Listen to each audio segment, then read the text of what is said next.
దేవుని స్తోత్రం. మీ అందరికీ యేసునామములో వందనాలు. మరి ఈ సమయంలో ఒక వాక్యాన్ని జ్ఞాపకం చేసుకుందాం. కీర్తన గ్రంథం 5వ అధ్యాయము 3వ వచనం. యెహోవా, ఉదయమున నా కంఠస్వరం నీకు వినబడును, ఉదయమున నా ప్రార్థన నీ సన్నిధి సిద్ధం చేసి కాసింది. మరి దావీదు భక్తుడు మరి ఇక్కడ ఉదయకాల ప్రార్థన గురించి మనం ఎన్నోసార్లు విన్నాం. కానీ పరిశుద్ధాత్మ మరొకసారి ఉదయకాల ప్రార్థన నేను సిద్ధం చేసి కాసుకొని ఉంటానంటాను. కాబట్టి మనందరికీ ఉదయకాల ప్రార్థన అనేది చాలా అవసరం.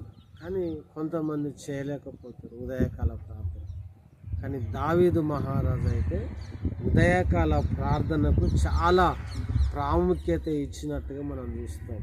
ఇంక ఇక్కడ అంటాడు, ఉదయం నా ప్రార్థన నీ సన్నిధి సిద్ధం చేసి కాచి ఉందును కనుక సిద్ధం చేసుకుంటాడట ప్రార్థన.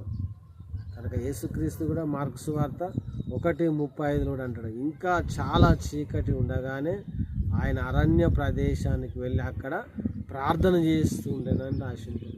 కాబట్టి మరి ఉదయకాల ప్రార్థన చేయడం ద్వారా దావీదు గొప్ప భక్తుడిగా రాజుగా అయిండు.